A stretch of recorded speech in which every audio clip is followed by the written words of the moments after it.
Hello everyone. तो हम in continuation with our last video Kaggle platform जिसमें हम एक्सप्लोर कर रहे थे। आज हम देखेंगे कि जैसे मेन अट्रैक्शन जो कैगल प्लेटफॉर्म का उसके कॉम्पिटिशन्स और अदर फीचर्स तो हैं ही, लेकिन उसके अलावा जो कैगल नोटबुक है उसमें जीपीयूज वगैरह फ्री प्रोवाइड होते हैं। तो उसमें आप ट्रेनिंग जो है मॉडल्स की बहुत ही फास्टर तरीके से कर सकते हो, क्योंकि जीपीयू का एक्सेस फ्री जीपीयूज कोलैब में मिलते हैं और कैगल नोटबुक में मिलते हैं। तो कोलैब के बारे में तो जनरली सबको पता ही होता है कि अ, कितने ड्यूरेशन के लिए आपको जीपीयू का एक्सेस मिला है वो कोई फिक्स नहीं है। तो जैसे ज़्यादा यूसेज पे फिर वो you may not be able to access those GPUs, but Kaggle में क्या है कि फिक्स है 30 hours of GPU you will get. So that is a one good thing कि आपको पता है कि आपने कितना यूज़ कर लिया और कितना बाकी है।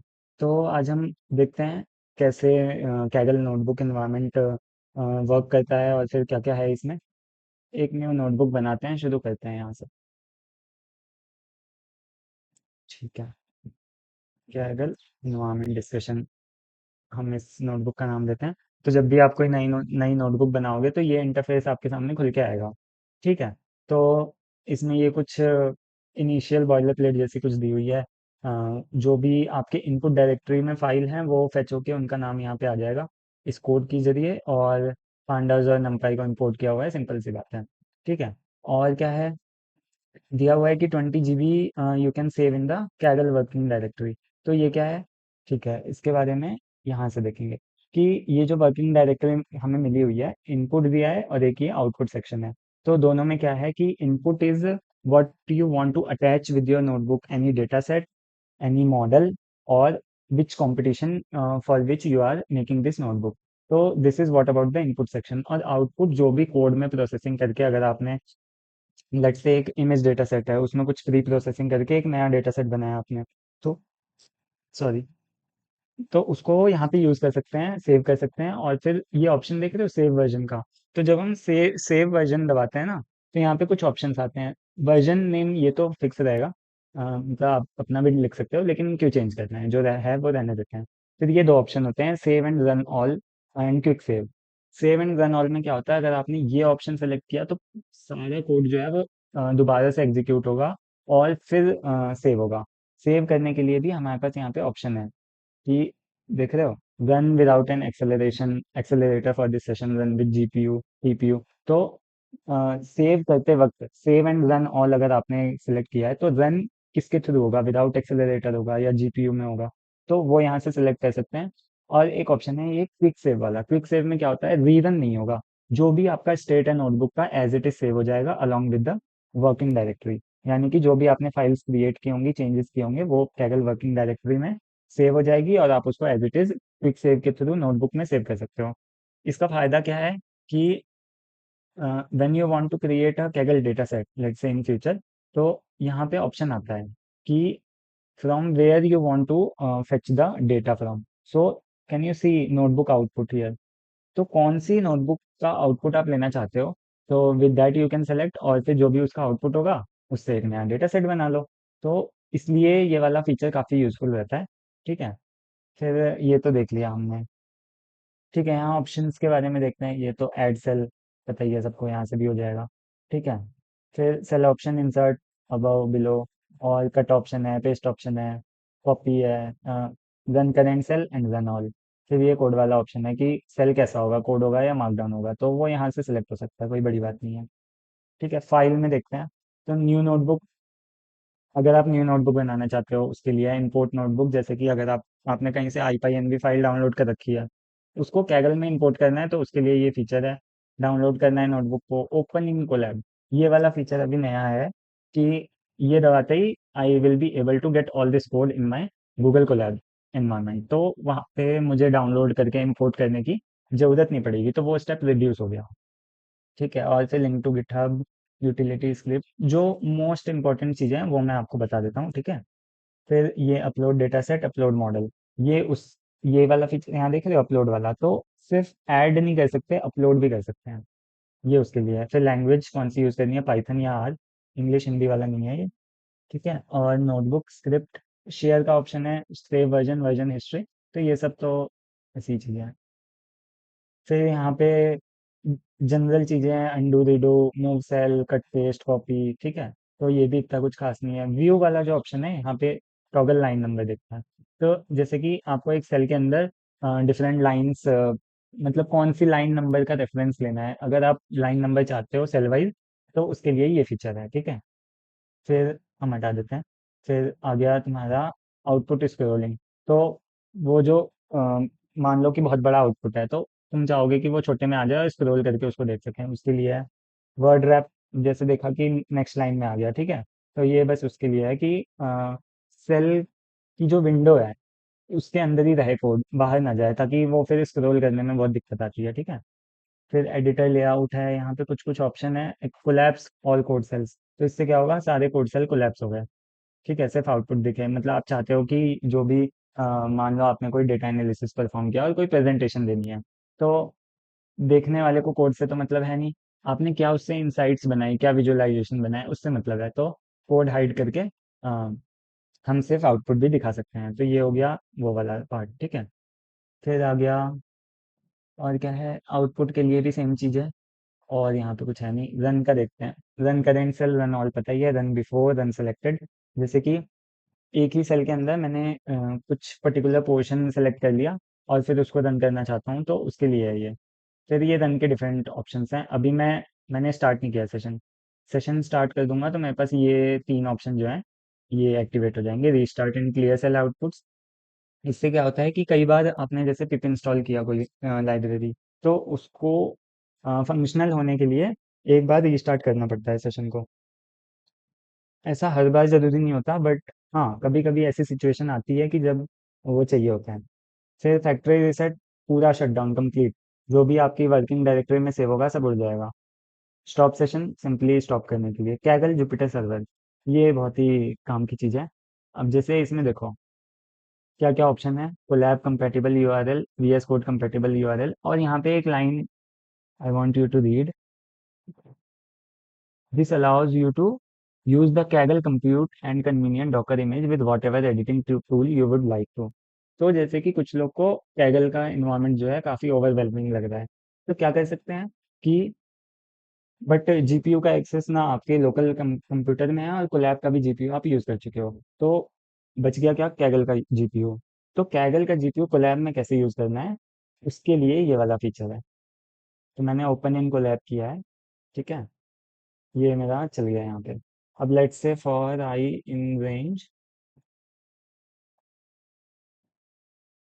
मैं इसे रन करना चाहता हूँ, ठीक है। पास।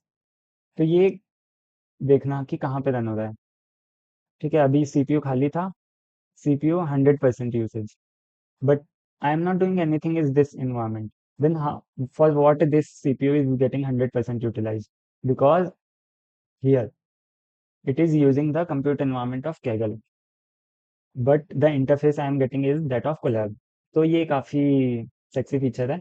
मुझे तो काफ़ी सही लगा, क्योंकि इसको हम अपने VS कोड के साथ भी कनेक्ट करके और ये वाला कंप्यूटर एनवायरनमेंट यूज़ कर सकते हैं वहाँ पे। कि मान लो अगर आपका कोड जो है वो फाइल स्ट्रक्चर में है, कि डिफरेंट फाइल्स बनी हुई हुई हैं, डॉट पाई करके आपने मॉडल की अलग बनाई, प्री प्रोसेसिंग की अलग बनाई, वो फीचर यहाँ पे नहीं हो पाता है। लेकिन अगर आपने VS कोड में मान लो रिएक्ट का कोड लिखा है, फ्रंट एंड के लिए बैक एंड लिख रखा है, उसमें आपको अपना ML मॉडल इंटीग्रेट करना है, पर जीपीयू आपके पास है नहीं लोकली, तो कैसे करोगे, इस कंप्यूटर एनवायरनमेंट को वहाँ कनेक्ट करके यूज़ कर सकते हैं। तो ये जुपिटर सर्वर वाला जो फीचर है ये काफ़ी अच्छा है। इसको हम यहाँ स्टॉप कर देते हैं, हो गया ये रन, ठीक है। और फिर नेक्स्ट ऑप्शन क्या है, सेटिंग्स, टर्न ऑफ इंटरनेट। अगर आपने इंटरनेट ऑफ कर दिया तो पिप इंस्टॉल वाली जो कमांड्स हैं, या फिर जो भी डब्ल्यू गेट कर रहे हो, अगर आप कोई एपीआई यूज़ करके फेच कर रहे हो डेटा को, वो नहीं हो पाएगा यहाँ पे। Basically it will be just like a Jupyter notebook environment locally running without internet connection. तो वो वाली फीचर है। एक्सेलरेटर अभी हम देखेंगे, ये भी देखेंगे। अब एड ऑन्स के बारे में देख लेते हैं। एड ऑन, ये हेल्प वाला सेक्शन कैसे ही है। एड ऑन में ये सीक्रेट्स वाले जो फीचर है ये बहुत ही इंपॉर्टेंट होता है। कि मान लो you are using this Kaggle environment and you have to use some API token in this to use maybe some feature provided by some third party provider, but you don't want to paste your API token right here itself. Let's say Gemini API token, because if you put it here and save version, you did the save option and made the notebook public, your API token will get lost and it will be used by others. So we don't want that. To avoid that situation, we can use this add-on secret feature. Here you have to just add secret. Let's say this is my Gemini API token. Enter value, let's say my name only, and I saved it. So I got this. It is giving me this code also. Okay. इसका इस code को हम समझेंगे अभी क्यों है. तो let's say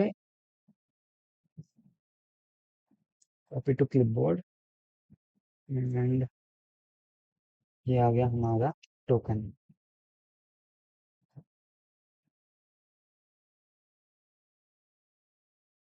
C. So using this way, my token or the API key will not be lost and I will be able to use it in my Kaggle environment also. वही VS Code में अगर use करो तो .env बना के हम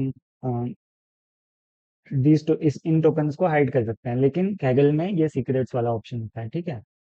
तो ये हो गया हमारा इसके बारे में. ठीक है. अब ये जो Kaggle एनवायरनमेंट है ये है क्या बेसिकली. अब यहाँ पे जैसे मैंने क्लिक किया तो HDD CPU और रैम ये सब दिख रहा होगा. तो ये बेसिकली क्या है कि डिस्क स्पेस है, सीपीयू और कितना रैम आपको प्रोवाइडेड है इस एनवायरनमेंट में. बट बेसिकली ये एनवायरनमेंट है कौन सा, क्या ये विंडोज है, क्या ये मेरे लोकल सिस्टम को ही यूज कर रहा है, या फिर it is a remote desktop whose access has been given to me. तो उस ये देखने के लिए हम इस कोड को रन करते हैं. ये मैंने चैट जीपीटी से ही निकलवाया है to get the information about the directory और the environment in which I am working now. Okay. तो यहाँ देखो total RAM 33 GB something. Here you can see 30 GB of RAM is provided. Okay. CPU count, we have been given 4 cores. This is about disk space. Okay. And CPU 64 bit. Operating system Linux. ये बहुत important चीज़ है कि ये जो Kaggle environment है या फिर collab environment जो होता है ये लिनक्स बेस्ड होता है. तो लिनक्स बेस्ड इन्वायरमेंट में you can use your trivial sudo commands to install libraries और do different types of action. तो ये लिनक्स सपोर्ट करता है. ठीक है. लिनक्स ओएस पे रन कर रहा है ये बेसिकली. Python version 3.11. और अभी कोई भी जीपीयू में यूज नहीं किया है तो इसलिए जीपीयू के बारे में नहीं बता रहा है. ठीक है. तो ये हो गया फोर. फोर कोर्स यहाँ पे बहुत इंपॉर्टेंट है क्योंकि sometime you will see CPU utilization 300% और 400% और 200%. But how it can be more than 100%? It is because we have been provided with 4 GPU, 4 CPUs. Okay. तो ये कोलैबोरेटिव कलेक्टिवली बताता है कि कितना सीपीयू यूसेज हो रहा है. ठीक है. तो ये हो गया सीक्रेट्स के बारे में एंड इन्वायरमेंट के बारे में. ठीक है. अब हम थोड़ा सा ये देख लेते हैं ये वाला सेक्शन क्या क्या है. इनपुट आउटपुट मैंने बता ही दिया. करके देख लेते हैं. Let's say I want to attach a data set. I can just do this and it will be here. It came, right? So let's say import pandas as pd and df pd dot read csv. I want to read this file.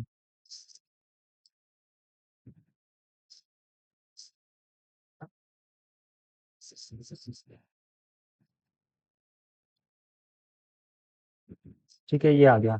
मान लो इसमें से df dot drop id. ये मैंने id वाला column यहाँ पे drop कर दिया and df dot to csv submission. Let's say I want to name it my csv.csv, comma index equal to false. Why index equal to false? Otherwise it will create one column extra for index. So you can see here 20 GB out of which nothing has been used, but I have added one CSV file here. See, changed, and I will get my CSV file here. So I made some changes to the CSV file and stored it in my local directory. So this is how it works. और यहाँ पे मैं models भी add कर सकता हूँ. Let's say I want to use 2.5 model. Okay. तो let's see 2.5 I want to use transformers For example purpose, 0.5 billion we will add, and V1 only one version is there. So I will add this model. So it will be downloaded here soon. Let's wait a little bit. It will be downloaded. And let's say I am using Qwen na.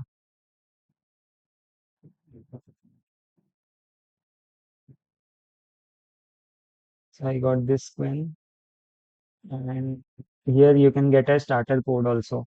So I want to use 0.5 billion model. So for that only this code has been provided. You can use it as it is in your code here. Okay, give me a short introduction to large language model. Currently, I'm just on CPU, so it will take time to run this. So I'm not running this. You can see that my model is here now, and same is being fetched by using this part. Okay, so this is about input output. Let's see what is this table of contents. You will get to know once I will do this. Mm, LLM. See, I got one heading.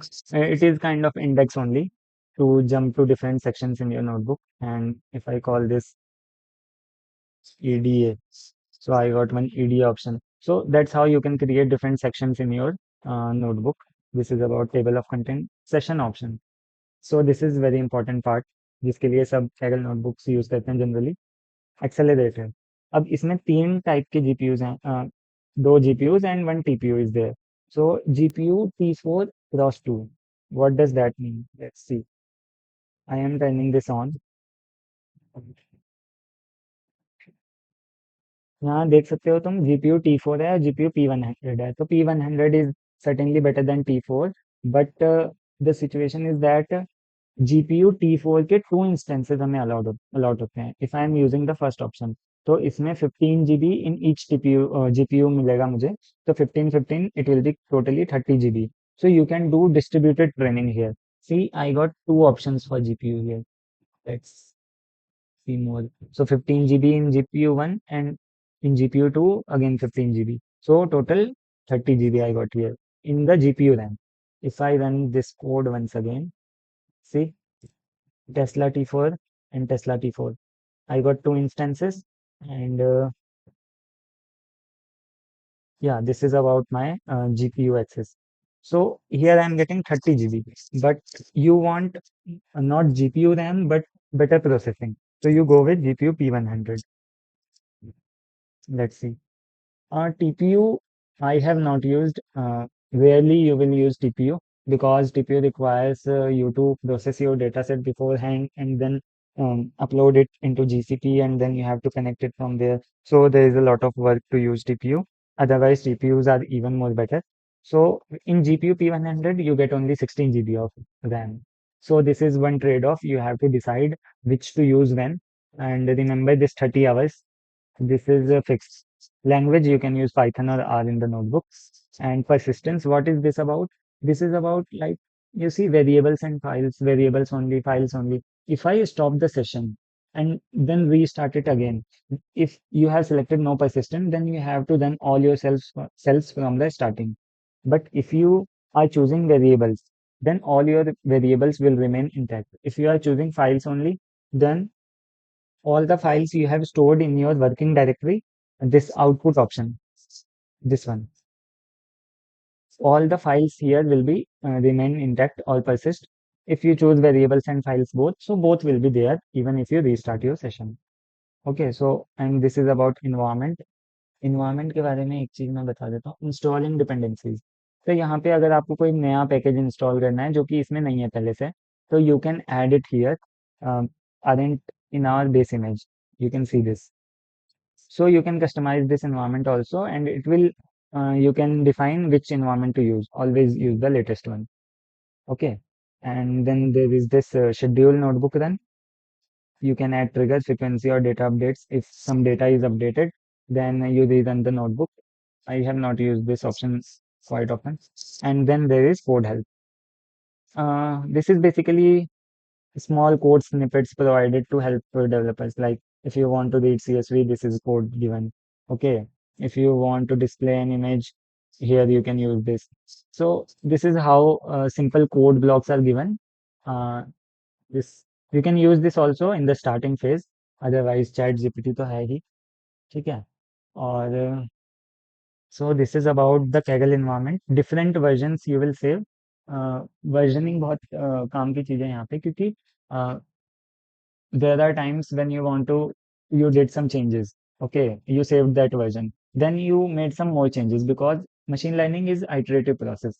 तो अगर आपने in future decide किया कि नहीं, previous वाले जो hyper parameters थे वो ही बेटर थे, तो उसके लिए you can switch to different version, and in each version you can save different types of experiments. But हाँ, ये बेस्ट प्रैक्टिस नहीं है. You should use some model tracking or experiment tracking tool, basically, to monitor all your different settings for your model training or the inference, whatever it is. Okay, so this save version option is also very helpful. um, I think this is it about Kaggle notebook environment. So yes, this is all about the Kaggle notebook. If you have any doubt, please comment. I will answer that in the comments.